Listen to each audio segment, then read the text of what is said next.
Well, good morning. I hope your Sunday is off to a great start. Thanks for joining us. Today we're going to meet someone with UP roots who has achieved real success in the digital business world. Starts right now. From TV6, this is The Ryan Report. Here's your host, Don Ryan.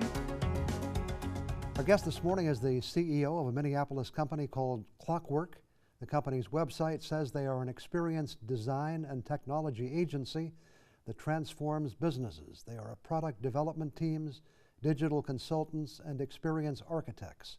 Their claim is that digital dominates business and they dominate digital. This morning we're going to find out just what that's all about and what it means and how it came to be. Our guest this morning is Nancy Lyons. Nancy, welcome to the Ryan Report. Thanks for having me. Nice to have you with us. First of all, let's get to know you a little bit. I understand you're actually a Marquette native. I am. I grew up in Marquette. I was born in California, but I spent my entire childhood here and graduated from Marquette Senior High School and actually did a few years at Northern. Was there anything about Nancy Lyons as a kid that might have led people to believe that you were going to become this entrepreneur? I don't know. I mean, I think I've always marched to the beat of my own drum, which I think is a necessary way to live your life if you want to run your own business. So, and I think it was pretty clear that I've always been a little bold and probably bolder than my parents would have preferred.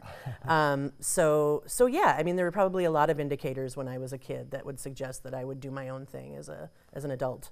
Your business now is very closely tied to the internet. Mm-hmm.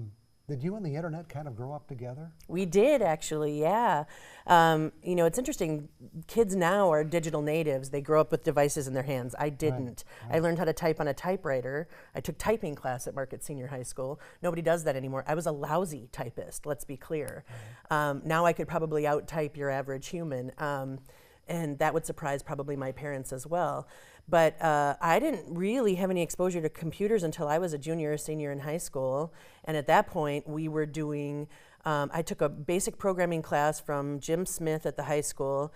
And we were programming on monochromatic screens. And they were the old IBM behemoths that had the green screen. Right. I didn't have a computer in college. I had a word processor. And that's how I delivered my papers. And right at the end of my college experience, I got my first computer. And right about that time, I also had some exposure to the internet. And I started to play around with code. I actually bought myself a book on Perl. I started to teach myself how to code Perl. I got a book on hand coding HTML. I started to play with that, and I kind of liked it. I wasn't that good at it, to be honest, but I liked how all of those pieces and parts came together to produce an experience for people. And so I just sort of did it as a hobby. I was self-taught. And where did that career path, and how did your career path take off? Yeah, well, I thought I was going to do this work, actually. I thought I was going to be in media production. That's where I thought I would end up. That's what I finished my degree in media studies. And I realized that I would probably spend my entire career getting coffee for men if I pursued a path. At that point, there weren't a lot of women directors, women, camera operators. I didn't see a lot of women doing the work that I thought I was going to do. And the internet was sort of bubbling up. And there was nobody there, people, it was sort of rogue activity on the internet, and there were for sure no women.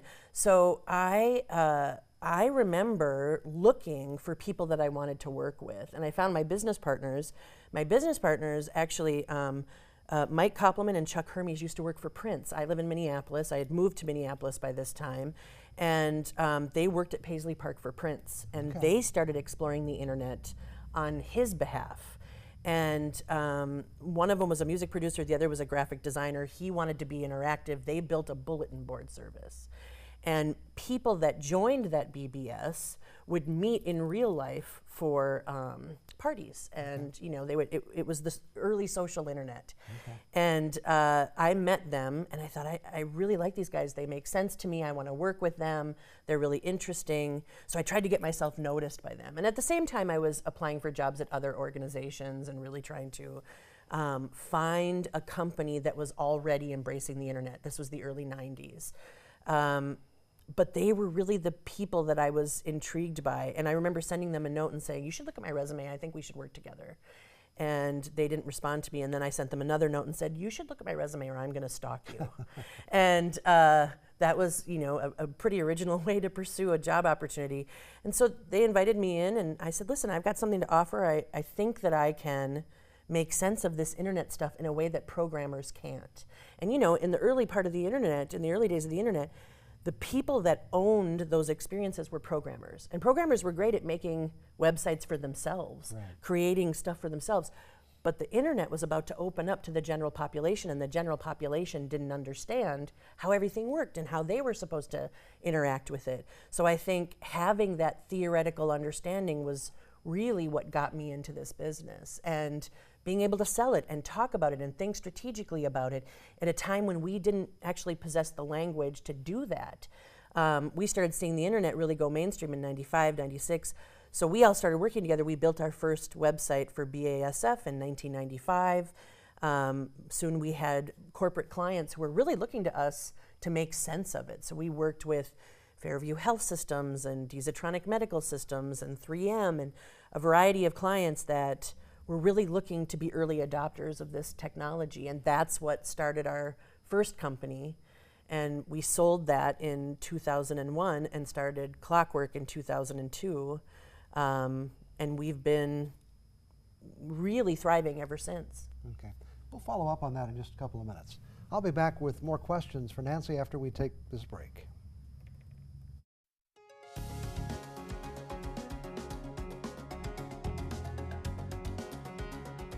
Our guest this morning is Nancy Lyons. Nancy is originally from Marquette, now has a company called Clockwork. Let's talk a little bit, before we get into the company in detail, about being an entrepreneur. I know you're meeting with some young people while you're here in Marquette. What are you telling them about business and being an entrepreneur?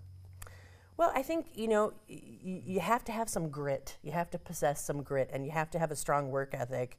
I think when we talk about entrepreneurs, especially in this country, we tell a really glamorous story, and we talk about people like Mark Zuckerberg and other Silicon Valley entrepreneurs. And not all stories are fairy tales, and entrepreneurship is really hard work.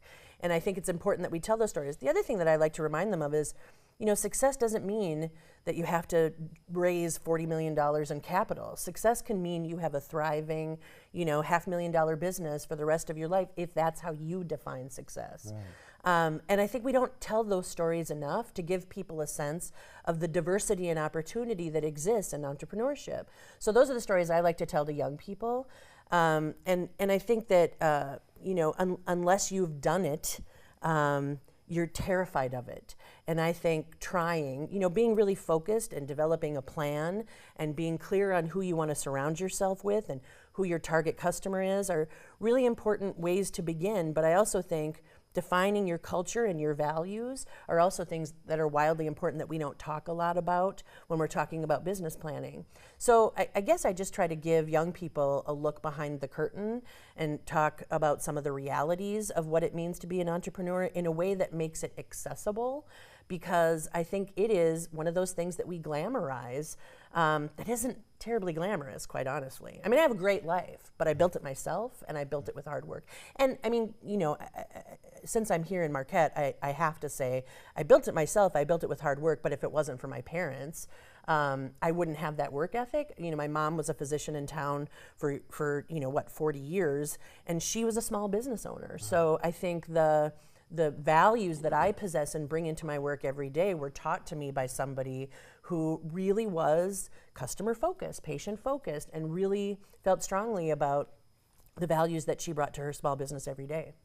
The point you made a couple of minutes ago about operating a business the way you want it, Wall Street has kind of changed all that. Not for the small business, but it's all in the name of growth now. We're truly, if somebody wants to just open a business and make a nice living and be successful at what they're doing, that's a solid goal. I think it is, and I think you're right. Wall Street has changed all that in that we've become very numbers focused.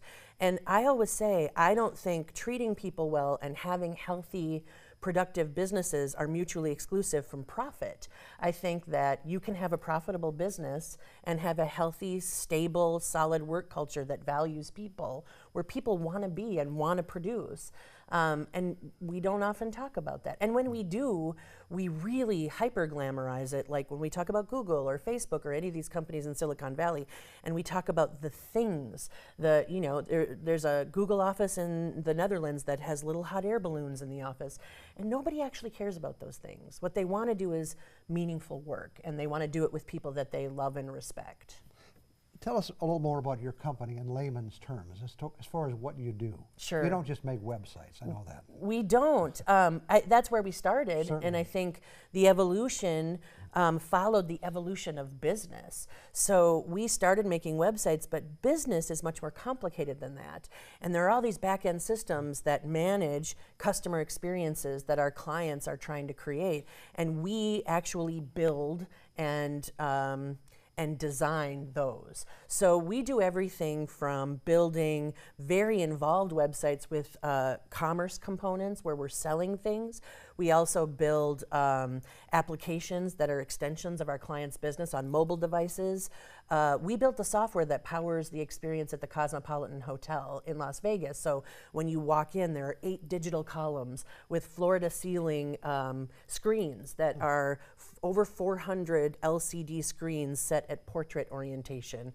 And they have sensors mounted on all of the columns that have face detection and motion detection. So the whole experience is activated when you move through it, but also when a number of people congregates around a given column, it creates a show moment, and we call that the electronic choreographer. We did that in partnership with the people that built the building, the Rockwell Group in New York City. So anything that's technologically driven, that is powered by the internet, we build those experiences. But we also consult with companies to help them create teams and the systems around those teams to support the digital business that they're doing now.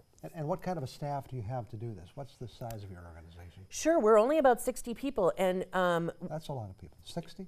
That's correct. Yeah, It's a good sized company. It's a fine sized company. There are global digital companies that have 160,000 employees, and they do things like staff augmentation, where they send engineers or project managers into the client side, and they are their teams essentially. We are a little different than that, in that we don't augment our staff, our client staffs, but what we do is help them think about the solutions that we're going to build together. So we do everything from architecting the solution to designing it to engineering it and then deploying it on the cloud and managing it. And the people that we have on staff are user experience architects. We have digital strategists that think about how do we align the business goals with the digital goals, with the experience goals and the customer goals. How do we align those things to ensure that we're building the right solution? We have software engineers on staff. We have cloud engineers and consultants.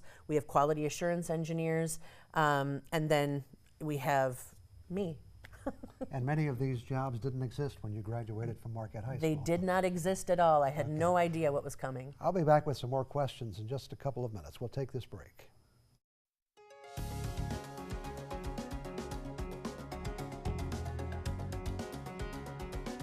Again, our guest this morning is Nancy Lyons, CEO of Clockwork. I couldn't help but think as I was preparing for this, I wasn't here when TV6 went on the air, but I did interview the general manager. And at that time it was just a matter of people not having TV sets, and the whole business had to grow, and it did.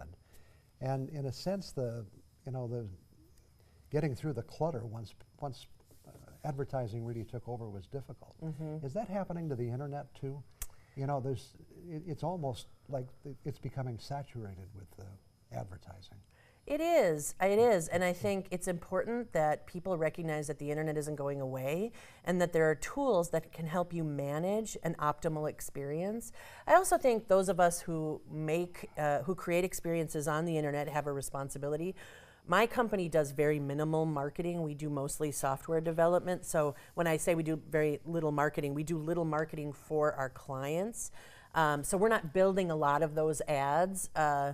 And it's primarily because that's just not the most fun work for us, right? Like there's a lot more fun and exciting work for us to do. But I also think those of us who build experiences for the internet have a responsibility to counsel our clients around what truly creates a memorable brand interaction, and you can have a negative effect on your audience by oversaturating the sites that you're sponsoring with the wrong kinds of ads. And I think we're starting to have those conversations in this business, and we're starting to recognize what actually engages people and what really doesn't.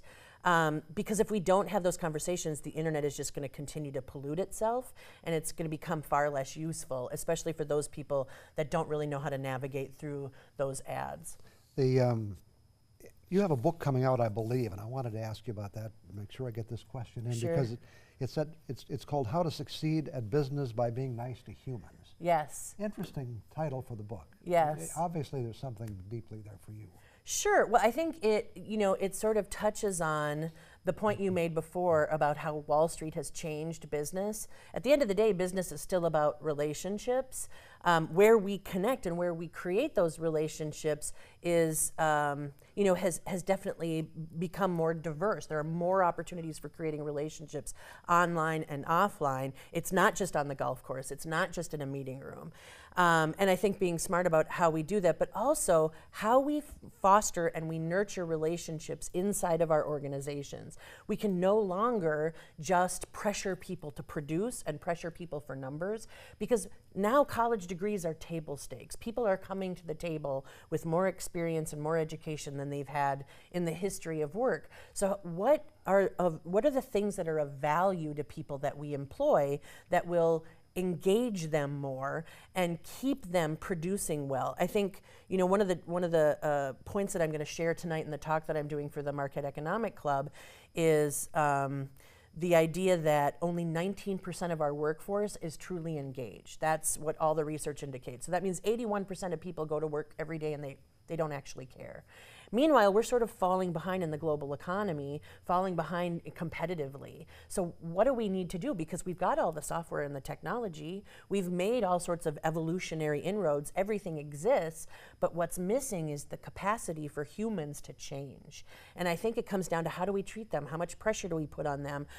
Do they have ownership of the good things that happen in our organization? Or are they just pawns or cogs in the machine that we're pressuring to build wealth for the owners of organizations? And I think until we see them as co-owners of the experience and the brand and the product, and until we treat them that way, and we get rid of useless hierarchy and we engage people in a more meaningful way, we're not going to succeed. I think we are going to continue to see ourselves sort of fall behind. We've got to value people more.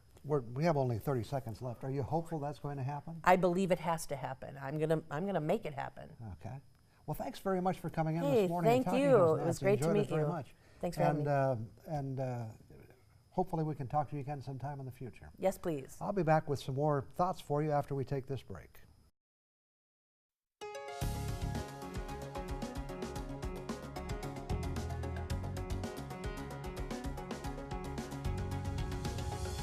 Well, as part of our continuing effort to conclude this show each week with something from the not-so-important news of the day category, let's look back at a few unique developments from the past 12 months as we ring down the curtain on another year. Like the story of the gin sold in Canada with a lot more kick than anticipated. It seems thousands of bottles of Bombay Sapphire gin were recalled in that country because of their alcohol content. While they were labeled as 80 proof, which means 40% alcohol, a small batch hit the market at almost twice that, 154 proof, or 77% alcohol. The error occurred in the manufacturing process. Now, while some might think the rogue bottles were a bonus, the Liquor Control Board of Ontario said that an alcohol content of 77% could cause serious illness. Actually, there are a small number of alcoholic beverages with alcohol content that high or higher, but it doesn't come as a surprise. The Crayola Company also made news this year by announcing they had a new color. It's blue. Can you believe that? They already had blue, actually 4 different shades of blue if you count indigo, which is debatable. Perhaps the most interesting part of the story is the name it was given based on a vote by crayon fans. I wonder if crayon fans have their own unique t-shirts. Anyway, the name the fans selected was Bluetiful. You heard it. The name drew criticism from some because it was teaching kids a word that doesn't actually exist. And of course, kids are the biggest user of crayons. To make room for Bluetiful, the company gave the axe to one of the existing hues, and this was the first time they've done that from the 24-color box in their history. The loser was Dandelion, one of 2 yellow colors in the box. I'm guessing some Dandelion fans weren't too happy. And then in December, Oreo announced its new mystery filling flavor. For my part, I'm not sure why we needed a new flavor. To me, this falls into the category of, if it's not broke, don't fix it. Oreo's got along fine for years with 2 chocolate cookies with its distinctive white filling. But some years back, someone in the Nabisco company, probably a marketing guy, decided they could sell more cookies if they offered more flavors. So the new mystery flavor of 2017 was Fruity Pebbles. But that's just the beginning, as the company has announced a deluge of new flavors will be coming soon, including cherry cola, kettle corn, and pina colada Oreo cookies. Do as you will, but it's the original for me. And that's it for the not-so-important news of 2017. I'll be back in a minute. It's just about time for us to say goodbye for another week. The Today Show is waiting just around the corner. Keep in mind, if you miss our show or want to watch it again, it is available on the internet at uppermichigansource.com. Today's show will be there at about noon tomorrow. Thanks to Nancy Lyons for joining us today, and thank you for being here. Let's make a date to meet right here again next Sunday morning.